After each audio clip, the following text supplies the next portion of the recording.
Livro Quem tem ouvidos, ouça. Lições de Éfeso e Esmirna em Apocalipse. Pedro Dong. Capítulo 4. Tema desta semana: ser fiel até a morte.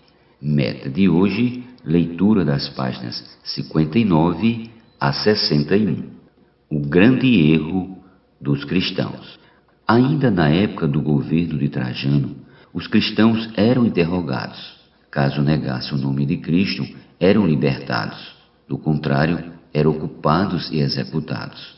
No ano de 110 d.C., Plínio, um jovem governador sensato da Bitínia e Ponto, que fora influenciado contra os cristãos, dirigiu-se ao imperador Trajano nesses termos, conforme Andrew Miller.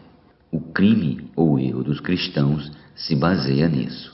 Eles estão acostumados a se encontrar antes do amanhecer em um dia determinado e cantar entre eles um hino para Cristo, como um Deus, e se comprometer, através de juramento, a não cometer maldade, não serem culpados de furto ou roubo ou adultério, nunca mentir nem negar devolver um penhor quando solicitados a fazê-lo. Além disso, ele observa que a influência desta superstição não tem apenas dominado as grandes cidades, mas as menores também. E os campos, não obstante, parece a mim que pode ser contida e corrigida. É certo que os templos que estavam quase abandonados começariam a ser mais frequentados. 2011, páginas 159 a 160. A simplicidade da vida cristã gerava pressão sobre os governantes, de maneira que ostensivamente queriam restaurar as adorações pagãs. Afinal, por que o Império Romano perseguia os cristãos?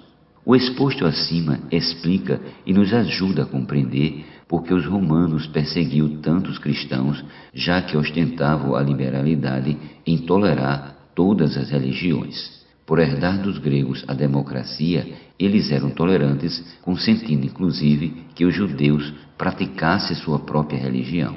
Logo, não fazia sentido essa intolerância sem limites contra os cristãos. Prestemos atenção. O judaísmo era uma religião exclusiva de uma só nação, sem maior influência na sociedade romana.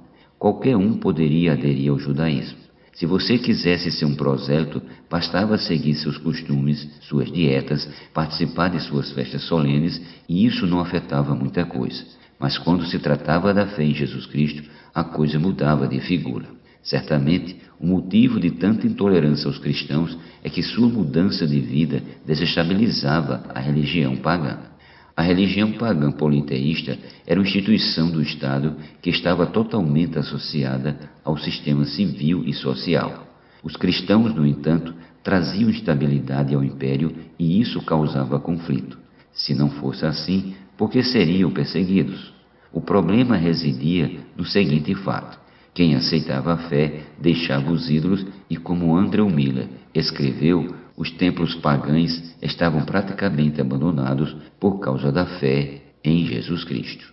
Os tessalonicenses deixaram os ídolos ao se converterem ao Deus vivo. Os tessalonicenses também tiveram uma mudança de vida ao ouvir o Evangelho.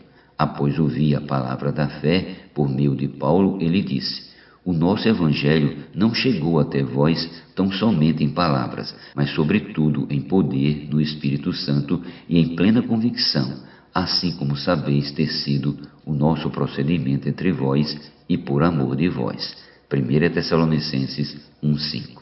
Querido leitor, o Evangelho não é uma religião, a fé não é uma religião, e sim a apresentação de uma pessoa viva, a introdução da vida de Deus em nós. Quando a fé entrou com poder no meio dos tessalonicenses, sabe qual foi o resultado?